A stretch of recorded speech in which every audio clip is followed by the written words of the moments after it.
Welcome to Before the Council, a reading of the Revere City Council agenda for the meeting of Monday, April 23rd, 2018. There are 32 items on the agenda this week. Coverage begins at 4 p.m. with the Ways and Means Subcommittee meeting, chaired by Councilor Daniel Rizzo. He is joined by Councilors Arthur Guanasso, Stephen Morabito, Charles J. Patch Sr., and George Rotundo. The committee will discuss the following items. First, pursuant to Council Order 18-047, this is the motion by Councilor Rotundo that the City of Revere look into the feasibility of building a new Revere High School in the Coolidge Street projects while simultaneously building apartment-style housing for current and future residents. Second, pursuant to Council Order 18-061, this is regarding the motion by Councilor Morabito regarding Veterans Tax Abatement Program. Third, pursuant to Council Order 18-097, this is regarding the DPW Facility Loan Order. Fourth, pursuant to Council Order 18-098, the DCR Maintenance Facility Loan Order in the amount of $11 million. And fifth, pursuant to Council Order 18-099, this is regarding the Point of Pines feasibility study loan order of $50,000. At 5:30, we move on to the Appointments Subcommittee, chaired by Councilor Arthur F. Guanasso. Also on the committee, Councilor Patrick Keefe, Councilor Joanne McKenna, Councilor Stephen Morabito, and Councilor Anthony Zambuto. The committee will consider the following reappointments as licensed drain layers. First, pursuant to Council Order 18-127, this is regarding the reappointment of Mercurio Brothers. Second, 18-128, Procopio Enterprises Incorporated. Third, 18-129, J.J. O'Brien and Sons. Fourth, pursuant to 18-130, the reappointment of Caruso Corporation. Fifth, pursuant to Council Order 18-131, the reappointment of J. Marchese and Sons. Sixth, 18-134, reappointment of Raffaelli Construction. Seventh, 18-135, the reappointment of ARM Construction. And eighth, pursuant to Council Order 18-137, the reappointment of J&A Contracting Services as a licensed drain layer. Please note that in order for an appointment to be confirmed by the full City Council, the appointee must attend the Appointments Subcommittee meeting. At 6 p.m., it'll be time for the City Council meeting, which begins with the salute to the flag, and calendar item number 1, the roll call of members. Calendar item number 2, the approval of the journal of the regular meeting of April 2nd, 2018. Calendar item number 3, pursuant to Council Order 18-022, this is regarding the motion presented by Councilor Novoselsky that the city engineer and a member of the Election Commission appear to discuss the reassignment of property addresses. Public hearings, calendar item number 4. Pursuant to Council Order 18-133.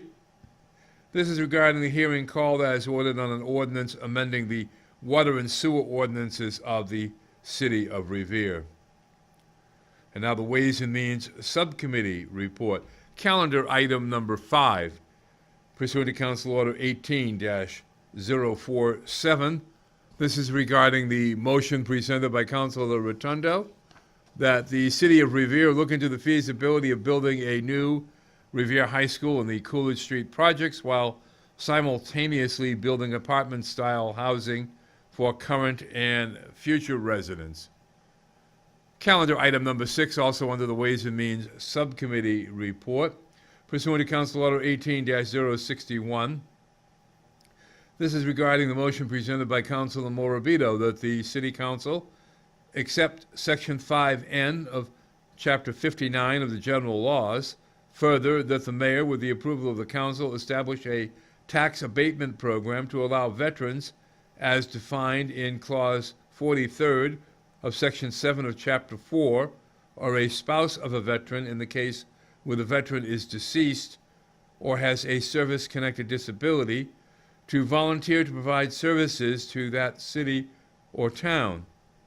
In exchange for such volunteer services, the city or town shall reduce the real property tax obligations of that veteran on the veteran's tax bills, and that reduction shall be in addition to any exemption or abatement to which that person is otherwise entitled, provided, however, that person shall not receive a rate of or be credited with more than the current minimum wage of the Commonwealth per hour for the services provided pursuant to that reduction, and provided further that the reduction of the real property tax bill shall not exceed $1,000 in a given tax year.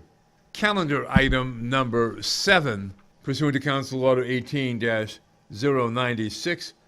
This is the loan order in the amount of $50,000 for a feasibility study for the reconstruction of the Point of Pines Fire Station. Calendar item number 8, still under the Ways and Means Subcommittee report, pursuant to Council Order 18-097. This is a communication from the Director of Finance relative to a loan order for a new Department of Public Works facility in the amounts of either $22.5 million or $25.3 million. And finally, on the Ways and Means Subcommittee report, calendar item number 9, pursuant to Council Order 18-098. This is regarding the loan order in the amount of $11 million for the construction of a Department of Conservation and Recreation maintenance facility. The Appointments Subcommittee report. These are all relative to reappointments of licensed drain layers. Calendar item number 10, pursuant to Council Order 18-127, the Mercurio Brothers. 11, 18-128, Procopio Enterprises. 12, 18-129, J.J. O'Brien and Sons. 13, 18-130, Caruso Corporation. 14, pursuant to 18-131, J. Marchese and Sons. 15, 18-134, Raffaelli Construction. 16, 18-135, Arm Construction. And 17, pursuant to Council Order 18-137, this is regarding the communication from the mayor relative to the reappointment of J&A Contracting Services Incorporated as a licensed drain layer. Communications, calendar item number 18, pursuant to Council Order 18-139. This is a communication from the mayor relative to the reappointment of Menino Construction Incorporated as a licensed drain layer, dated April 6, 2018. Dear council members, please be advised that in accordance with the provisions of Title 13, Chapter 13.08, Section 13.08.435 of the revised ordinances of the City of Revere, as most recently amended, I hereby request that Menino Construction Company, Incorporated, of Lynn, Massachusetts, be reappointed as a licensed drain layer. Please take careful notice that all drain layer licenses expire on April 1st annually, unless sooner revoked by the mayor and the council. Mr. Menino has been advised that he will be contacted directly by the appointment subcommittee with a date and time to appear before them concerning this appointment. Calendar item number 19. Pursuant to Council Order 18-140, this is communication from the mayor relative to an ordinance further amending the zoning ordinance of the City of Revere, dated April 10th, 2018. Dear council members, please find attached a proposed zoning amendment from the Site Plan Review Committee which addresses duplex dwellings and the number of stories for dwellings within the 100-year floodplain. Regards, Brian M. Arrigo, Mayor of the City of Revere. An ordinance further amending the zoning ordinances of the City of Revere, Section 1, Title 17, Chapter 17.24, Section 17.24.010, footnote Y, of the revised ordinances of the City of Revere is hereby amended by deleting the entry 8,000 square feet and replacing it with 5,000 square feet. Section 2, Title 17, Chapter 17.16, Section 17.16.040 of the revised ordinances of the City of Revere is hereby amended by changing the entry for dwelling duplex in the RB district from no to yes. Section 3, Title 17, Chapter 17.16, Section 17.16.040 of the revised ordinances of the City of Revere is hereby amended by adding the footnote at the bottom of the table of uses, which shall read as follows. Dwelling duplex may only be allowed within the RB districts on lots that are 6,000 square feet and greater and have at least 60-foot frontage. Dwelling duplex shall have an offset of at least 5 feet in depth between each unit, and the design shall be approved by the Site Plan Review Committee.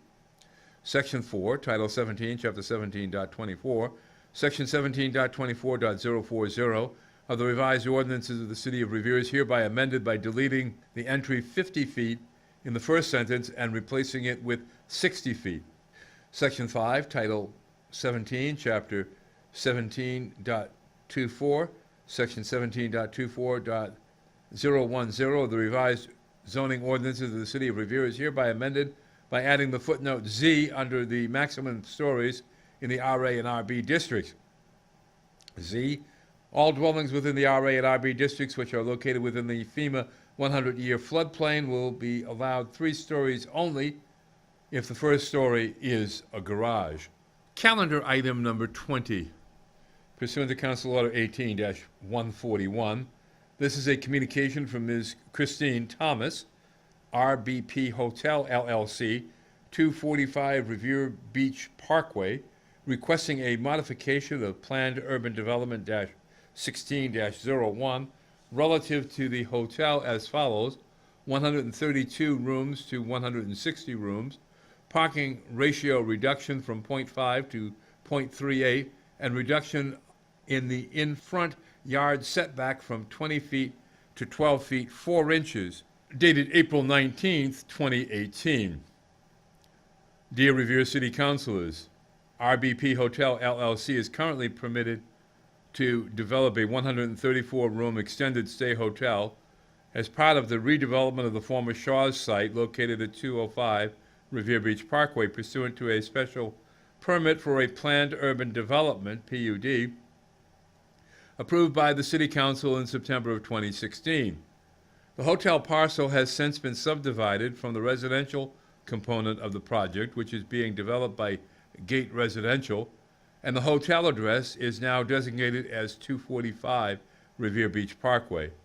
We are hereby requesting the opportunity to present to you for review and approval at the April 23, 2018 City Council meeting some proposed modifications to the hotel as now permitted as a component of the PUD. By way of background, my partners and I are a fully integrated, award-winning developer, XSS Hotels, operator Colwyn Management, and owner of lodging with a strong local presence in Chelsea, Medford, Cambridge, Boston, and many other communities in the Commonwealth.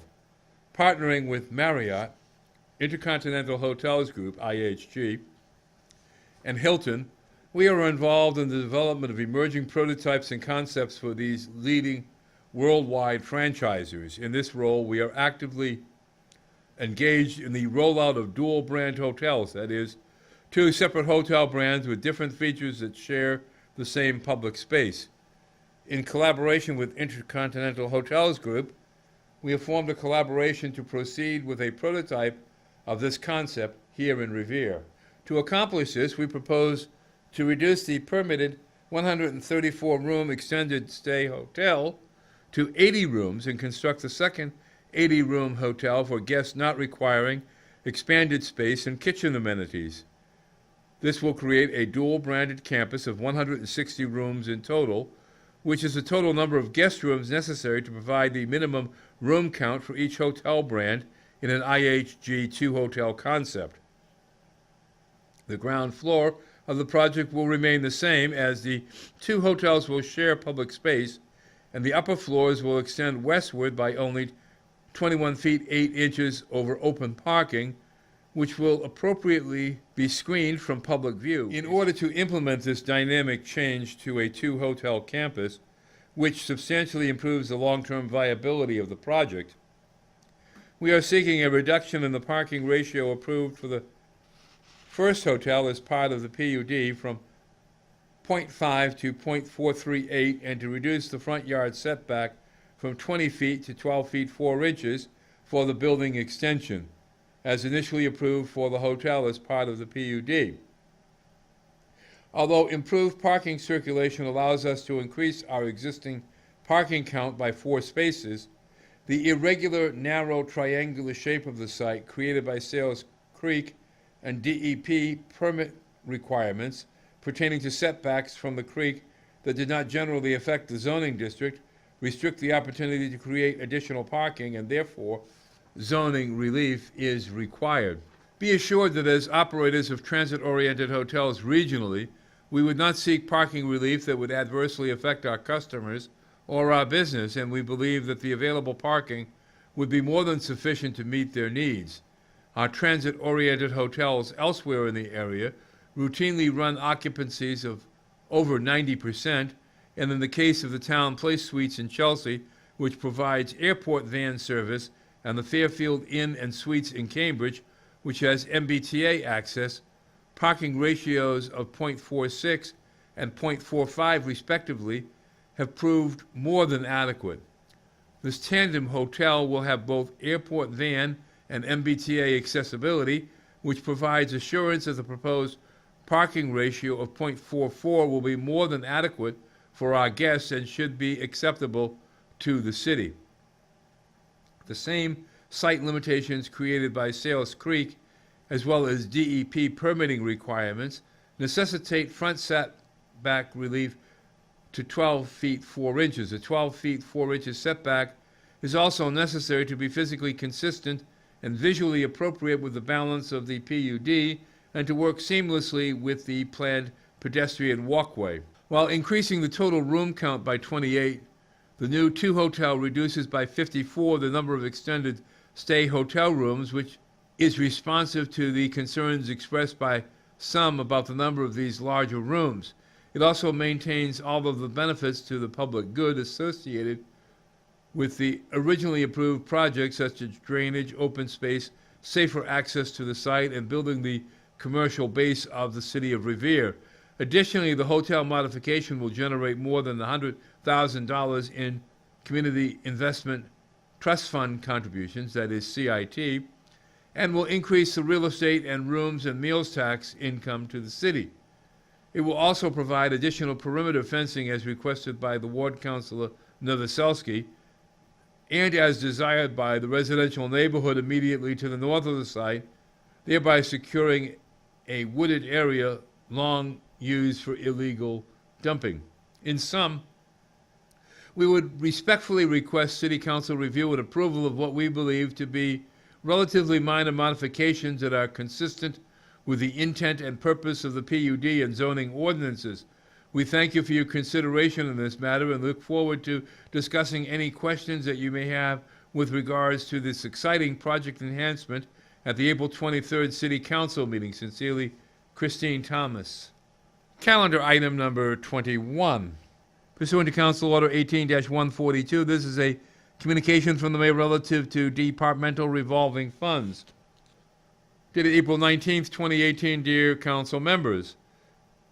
Please find the attached model ordinance and summary table of all of the city's departmental revolving funds as they relate to Massachusetts General Laws, Chapter 44, Section 53E and a half, as amended by the Massachusetts Modernization Act of 2016. Amendments to the law include the elimination of caps on the amounts that could be spent from revolving funds authorized for a particular department. In addition, departmental revolving funds are to be authorized by city ordinance rather than by an annual vote of the legislative body. The legislative body must still vote on or before July 1st on the amount that may be spent from each fund during the upcoming fiscal year. These amendments took effect on November 7th, 2016, and the requirement to implement per the Department of Revenue is FY 2019. In summary, Revolving funds take receipts from a specific revenue source and segregate these receipts from the general fund into separate funds on the general ledger. The receipts are earmarked for specific purposes to support the activity, program, or service that generate the receipts. Typically, revolving funds are authorized for programs and services with expenses that fluctuate with demand and can be matched with fees, charges, or other revenues collected during a particular fiscal year. The department head or officer in charge of operating the program has the spending authority, but can only incur liabilities and spend from available funds. Regards, Brian Amerigo, Mayor. Calendar item number 22.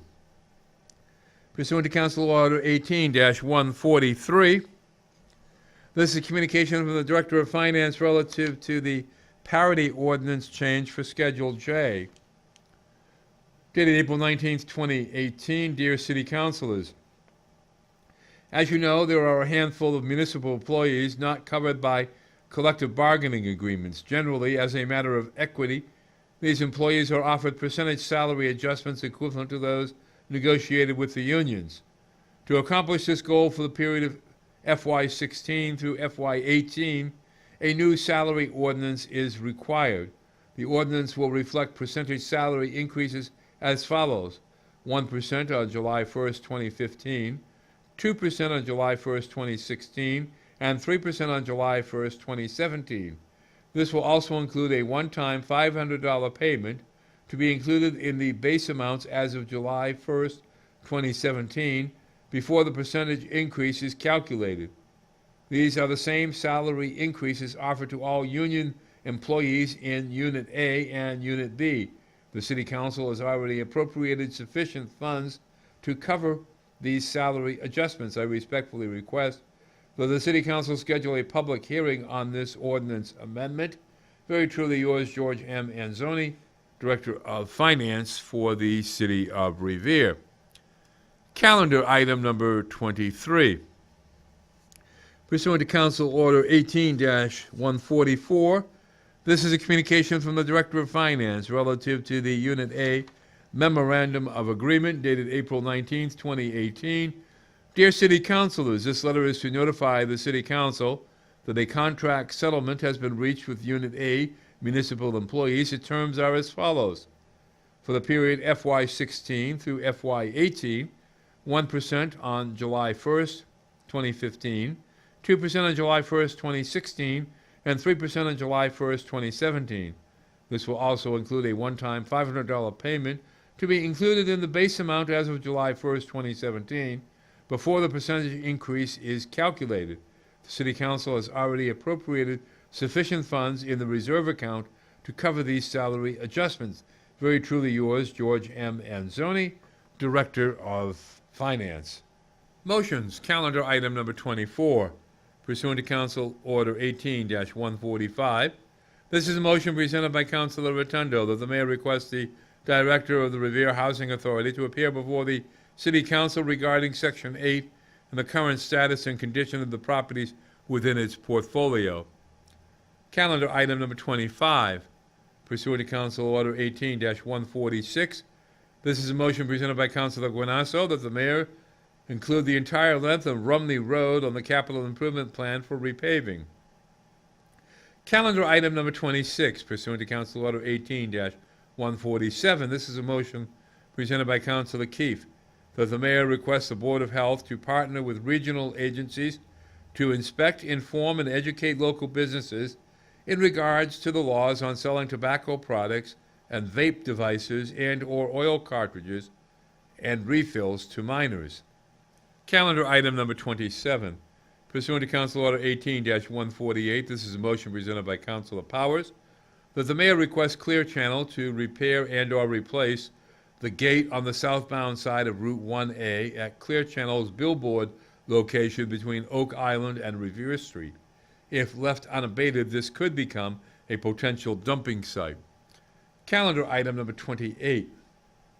Pursuant to Council Order 18-149, this is a motion presented by Councilor Rizzo, Councilor Patch, and Council President Janino that the mayor requests a meeting with our state delegation, representatives from the DCR and the DOT, DPW Superintendent Donald Goodwin, Water Sewer Foreman Joe Maglione, and Mr. Rocco Falzoni of 55 Toscano Avenue to discuss a long-term plan to address flooding issues affecting dozens of homes in the Asti and Toscano Avenues area.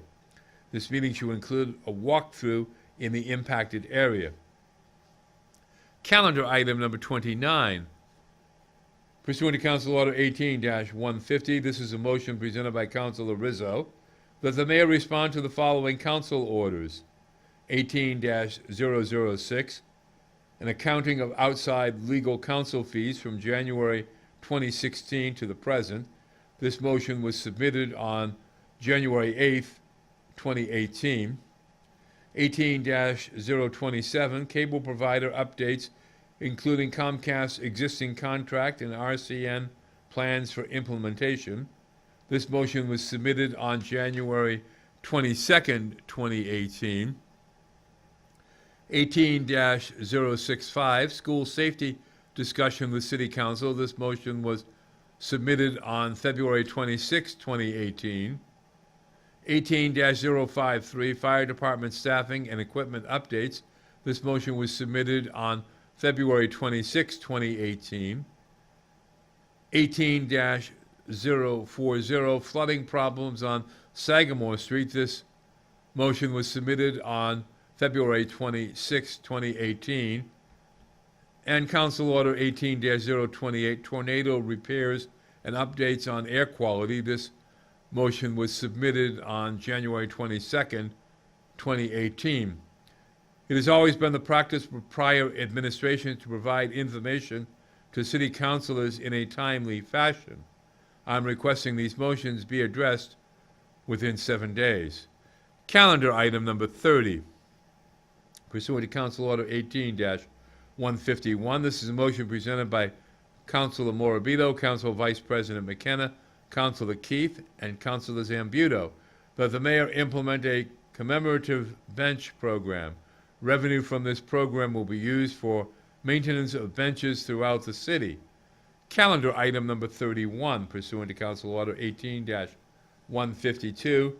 This is a motion presented by Councilor Morabito, Council Vice President McKenna, Councilor Zambuto, and Councilor Keefe, that the City Council send a letter to the city's state delegation, Speaker DeLeo and Representative Vincent, requesting that the DCR implement a memorial bench program. And calendar item number 32, pursuant to Council Order 18-153, this is a motion presented by Councilor Rizzo that the mayor requests the city solicitor, in conjunction with the city clerk, to draft an ordinance that mandates and subjects state agencies and public utilities the same warnings and fines for graffiti, trash, and other violations that Revere residents are subjected to. There should be fairness when it comes to doling out fines for unkept properties, and it should not just be for our own tax-paying residents and businesses. And this has been before the council. A reading of the Revere City Council agenda for the meeting of Monday, April 23rd, 2018. I'm Rick Promise, and I'll see you at the council.